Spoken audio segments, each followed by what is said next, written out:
Country से मतलब France से नहीं, बलूचिस्तान से। बलूचिस्तान से खबरें बहुत आ रही हैं और ऐसी खबरें आ रही हैं कि पाकिस्तानी आर्मी पे हमले हो रहे हैं। पीएलए कर रही है, मजीद ब्रिगेड कर रही है, पीएलएफ कर रही है। 10 दिन में 7 हमले ऑन एन एवरेज, मतलब लीजिए तो आप ऐसा बोले कि 2 दिन में 1 हमला तो हो ही रहा है। 2 दिन से 3 दिन में 2 हमले, ऐसा अगर ले तो बहुत बढ़िया होगा। 3 दिन में 2 हमले, 7 हमले। पाकिस्तानी आर्मी के बहुत सारे जवान मारे गए और पाकिस्तानी आर्मी अपने जवानों से और अपने लोगों से झूठ बोलती रही। आज भी बोल रही है कि सिचुएशन कंट्रोल में है।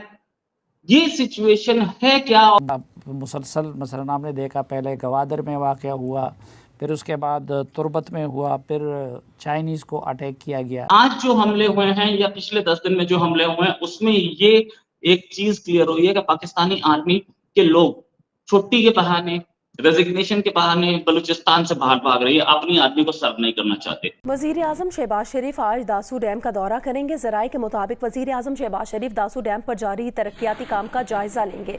नमस्कार दोस्तों, जब से बलूचिस्तान के फ्रीडम फाइटर्स ने पाकिस्तान की फ़ौज को ठोकना शुरू किया है, तब से पाकिस्तान की फ़ौज में इस वक्त खौफ का माहौल बना हुआ है, क्योंकि पाकिस्तान के फ़ौजी इस वक्त बलूचिस्तान से अपनी जान बचा करके भाग रहे हैं। जिस तरह से महरंग बलोच इस्लामाबाद में धरना लेकर आई थी, लेकिन पाकिस्तान की फ़ौज ने उनकी एक न सुनी। अब बलूचिस्तान के फ्रीडम फाइटर्स इस वक्त काफ़ी ज़्यादा गुस्से में और वो पाकिस्तान से आज़ादी के लिए लगातार पाकिस्तान की फ़ौज पर एक के बाद एक बड़े हमले कर रहे हैं। हम बार बार यही बात करते हैं रोज साहब, आप किसी के घर में आके बंदूक की जोर पे या खंजर की जोर पे आप उनको यरगमाल बना के, उनके बच्चों को मार के, उनके बच्चों को अगवा करके 14-14 साल अपने हुकूमत कानून में रखवा कर, या उनके बच्चों को कत्ल करके, उनके घर में तोड़ फोड़ करके, उनके घर के वसाइल को लूट के,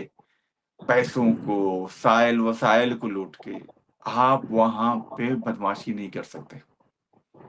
यही वजह है कि वो लोग अब समझ चुके हैं कि ये जो एक वैसी इंस्टीट्यूशन है, उसके साथ हमें किस तरीके से पेश आना है। फिर भी मैंने एक चीज देखा है बलोच फ्रीडम फाइटर में, कि उनमें एक तहजीब नाम की चीज होती है, एक सिविलाइजेशन क्या एक चीज है। मतलब इससे मुराद मेरा ये है कि वो जब भी इनके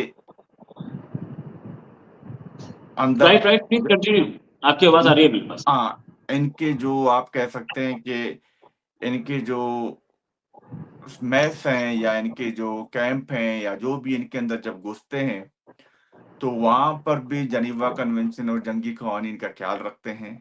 उनके बच्चों को छोड़ते हैं, उनकी औरतों को हाथ नहीं लगाते, उनके बच्चों को, उनकी बूढ़ों को।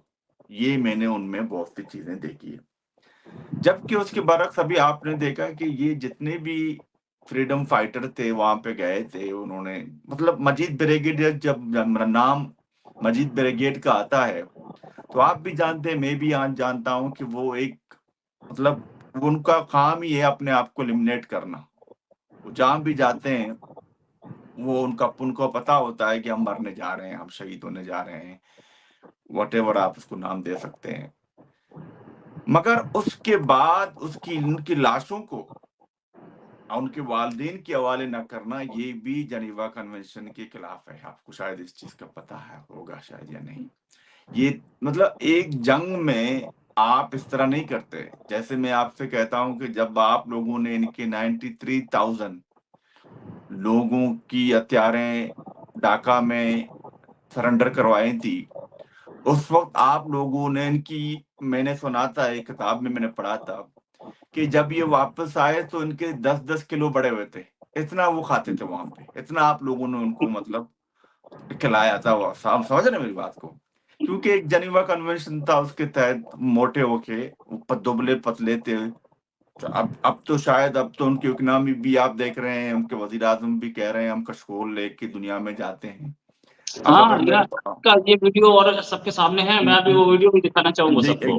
एग्जैक्टली। तो मतलब इकोनॉमिक पे तो हम उसकी बात नहीं कर सकते, क्योंकि वो तो टोटली कोलैप्स है पाकिस्तान। वो प्राइम मिनिस्टर खुद कहता है कि मैं जब भी जहां भी जाता हूं कि लोग कहते हैं भीख मांगने आया है। वैसे मतलब उनकी बहुत सारी वीडियोस हैं। कम टू द पॉइंट, کہ اگر آپ نے کسی کے گھر میں جا کے زور زبردستی آپ نہیں کر سکتے ان کے بچوں کو مار کر. اور دوسری بات یہ ہے کہ وہ اب ایک چیز مان چکے ہیں کہ میں اگر آج مروں گا تو کل میری آنے والی نسلیں یہاں پہ آرام سے بیٹھ کے اپنا زندگی گزر کر رہے ہیں. کیونکہ اس کی وجہ یہ روز صاحب آپ نے ان کی زندگی کو اتنا اجیران کر دیا ہے. 14 سال, کین یو بلیو دس؟ روز صاحب 14 سال سے ان کے لوگ مسنگ ہیں. اب وہ آپ سے بات کر چکے, وہ اپنے مطلب ہر طریقہ انہوں نے اپنایا, اور آپ نے بندوق اٹھائی ہوئی ہے. آپ کہہ رہے ہیں وسائل بھی دو, پیسے بھی دو, ہر چیز دو, سی پیک بھی دو, اور ہم آپ کو ماریں گے, ہم آپ کو قتل کریں گے, ہم آپ کے بچوں کو اغوا کریں گے. میں نہیں سمجھتا کہ آج کے دور میں ایسا کوئی وحشی جب جیسے پاکستان کی فوج جس طریقے سے کرتی ہے, میں نہیں سمجھتا کہ کوئی بندہ, اور وہ بھی بلوچ جو پہاڑوں کے لوگ ہیں, پہاڑوں میں رہتے ہیں, وہ اس طرح اپنی تذلیل کرتے ہوئے میں نہیں سمجھتا دیکھ. تو یہ چائنیز کا کس نے کیا ہے یا کس نے کیا ہوگا؟ چائنا پہ یعنی پچھلے 3 سالوں میں 2 بڑے حملے ہوئے ہیں. ایک اگست 2021 میں یہ طالبان کی حکومت میں آنے سے پہلے ایک حملہ ہوا تھا داسو میں, جس میں 9 کے قریب جو چائنیز انجینئرز تھے جو ایک ڈیم پہ کام کرے تھے ان کو ٹارگٹ کیا گیا تھا, لیکن ان کی رسپانسبلٹی بھی کسی گروپ نے قبول نہیں کی تھی. اس وقت بھی جب ٹی ٹی پی کے لوگوں سے یا کچھ اور جو پاکستانی طالبان کے دڑے ان سے بات ہوئی تو انہوں نے ڈسون کیا تھا کہ ہماری انوالومنٹ نہیں ہے. اور پھر اسی طرز کا ایگزیکٹ وہی پیٹرن, وہی اسٹریٹجی 2-3 دن پہلے جو حملہ ہوا ہے بشام میں, شانگلہ میں, تو اس میں بھی یعنی ٹی ٹی پی نے خود کو ڈسٹینس کیا. باقی جو تنظیمیں ہیں انہوں نے بھی کوئی رسپانسبلٹی کلیم نہیں کی. لیکن ایک کریکٹر ہے کہ وہ اس حملے میں بھی سامنے آیا اور اس میں بھی پیٹرن سے وہی اس کے پیچھے بھی نظر آ رہا ہے. وہ ہے سوات, جو سوات سے ان کا تعلق ہے. ٹی ٹی پی کا فارمر ایک کمانڈر بھی رہا ہے طارق بٹن خراب کے نام سے, کہ وہ اس میں ان کی انوالومنٹ ہو سکتی ہے. حالانکہ طارق بٹن خراب کے والے سے 2-3 مہینے پہلے یہاں پہ خبر بھی چلی تھی پاکستانی میڈیا میں کہ ان کو ہلاک کیا گیا ہے کسی آپریشن میں افغانستان میں, لیکن ہماری اطلاع یہ ہے کہ وہ ابھی تک زندہ ہے. تو مجھے لگ رہا ہے کہ اس میں ایک تو یہ ہے کہ چائنیز ایک بہت بڑا ٹارگٹ ہے, اس کے لیے آپ گلوبل ایک آپ کو ریکگنیشن بھی ملتی ہے جو ملیٹنٹ لینڈسکیپ ہے, اور دوسرا یہ کہ اس میں ہو سکتا ہے انتقامی کارروائی بھی ہو. افتخار, آپ کی کیا معلومات ہیں اور وائی چائنیز؟ دیکھیں, ایک ریجنل انسیکیورٹی پیدا کرنے کی اس علاقے میں کوشش کی جا رہی ہے. میں جب چائنیز کا اٹیک جو ہے وہ دیکھتا ہوں تو اس سے پہلے بھی 1 دن پہلے جو اٹیک ہوا تھا بلوچستان کے اندر, وہ بھی چائنیز انسٹالیشن کے اوپر جو ہے وہ ہوا تھا. حالانکہ اس کے ٹارگٹ سیکیورٹی فورسز تھے, لیکن اسی کمپاؤنڈ کے اندر چائنیز انسٹالیشنز ہیں. اور پھر جو ہے اس کے بعد ہم 1 دن بعد جو ہے وہ شانگلہ کا اٹیک دیکھتے ہیں. لیکن اگر آپ ریجنلی دیکھیں, ماسکو میں جو ہے اسی طرز کا ایک بہت بڑا اٹیک جو ہے وہ سامنے جو ہے وہ آتا ہے. جو اب تک کی جو اطلاعات سامنے آئی ہیں صافی صاحب, ٹیپو نے بھی یہی بات کی, اور اگر آپ وہ انویسٹیگیٹو رپورٹ دیکھ لیں 2021 کی, جتنی سیکیورٹی اعلیٰ سیکیورٹی ذرائع سے میری بات ہوئی اس معاملے میں ابھی تک, وہ سمجھتے ہیں کہ یہ 2021 کا ری پلے ہے, یعنی وہی ایلیمنٹس ہیں. اب وہ ہوتا کیوں ہیں؟ کیونکہ اس کی بہت ساری انویسٹیگیٹو ڈیٹیلز جو ہے وہ سیکریٹ رکھی گئیں. آبویسلی یہ اسٹیٹ ٹو اسٹیٹ جو ہے یہ باتیں جو ہے وہ ہوتی ہیں, لیکن اس کا جو سب سے بڑا محور ہے وہ سوشل میڈیا اور ڈیجیٹل اسفیئر کا جو ہے وہ جہادی تنظیموں کے ہاتھوں استعمال ہونا ہے. اگر آپ وہ انویسٹیگیٹو رپورٹ دیکھ لیں تو داسو اٹیک جو 2021 میں بھی ہوا تھا, اس میں ساری پلاننگ فیس بک میسنجر اور انسٹاگرام کے اوپر جو ہے وہ ہوئی تھی.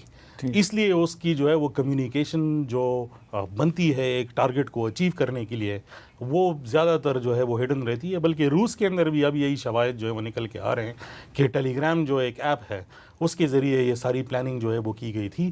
لیکن یہاں پر ایک بات جو ہے وہ کہنا میں ضروری سمجھتا ہوں کہ جو جس طرح ہمارے سوسائٹی کے اندر ڈیموکریٹک ڈائنامکس جو ہے وہ بدلتے رہتے ہیں, اسٹیٹس بدلتے رہتے ہیں, حکومتیں بدلتی رہتی ہیں, اسی طرح جو 2021 کے بعد ہم ایک جہادسٹ ٹرینڈ دیکھ رہے ہیں گلوبلی, افغانستان بھی لیکن گلوبلی بھی, اس کے اندر جو طریقہ کار سامنے نظر آ رہا ہے صافی صاحب, اس کے اندر ہم نے ایک ٹرم کوائن کیا ہے جس کو ہم کہتے ہیں کہ یہ جہادسٹ فری لانسرز ہیں. تو دوستوں پاکستان اس وقت کافی زیادہ خوف میں جی رہا ہے کیونکہ بلوچستان کے لوگوں نے جس طرح سے پاکستان کی فوج پر لگاتار حملے کیے ہیں, ساتھ ہی پاکستان میں بڑی تعداد میں چائنیز مارے جا رہے ہیں جس کا لگان पाकिस्तान से चाइना वसूल करता रहता है। पाकिस्तान चाइना को हमेशा से यही कहता है कि वो उनके लोगों को सिक्योरिटी देगा, लेकिन पाकिस्तान उनकी सिक्योरिटी नहीं कर पाता। यही कारण है कि चीन पाकिस्तान पर एक के बाद एक पाकिस्तान को लगातार नसीहत देता है, लेकिन उसके बावजूद भी पाकिस्तान नहीं संभल पाता। जिस तरह से बलूचिस्तान में लगातार पाकिस्तान आर्मी पर हमले हो रहे हैं, उससे पाकिस्तान की फौज इस वक्त काफ़ी ज़्यादा खौफ में, साथ ही चाइना की इन्वेस्टमेंट भी इस वक्त पाकिस्तान में सुरक्षित नहीं है, क्योंकि चाइना इस वक्त बड़ी तादाद में ग्वादर में इन्वेस्टमेंट कर रहा है, जो कि इस वक्त पूरी तरीक़ा से अनसेफ हो चुके हैं। ग्वादर में पूरी तरीक़ा से BLA ने बहुत बड़े हमले किए हैं, जिसे लेकर के पाकिस्तान में इस वक्त काफ़ी ज़्यादा खौफ का माहौल बना हुआ है। पाकिस्तान की फ़ौज चाहकर भी चाइनीज़ को सुरक्षा नहीं दे पा रही और आने वाले दिनों में पाकिस्तान आर्मी पर और ज़्यादा हमले होने वाले हैं, क्योंकि बलूचिस्तान के फ्रीडम फाइटर्स अपनी आज़ादी का बिगुल फूंक चुके हैं और वो पाकिस्तान की फ़ौज से हार मानने को तैयार नहीं। आपकी क्या राय कमेंट में ज़रूर शेयर करें। यदि आप चैनल पर नए, चैनल को सब्सक्राइब करें। वीडियो पसंद आए तो लाइक करें, कमेंट करें और शेयर करें। जय हिंद, वंदे मातरम।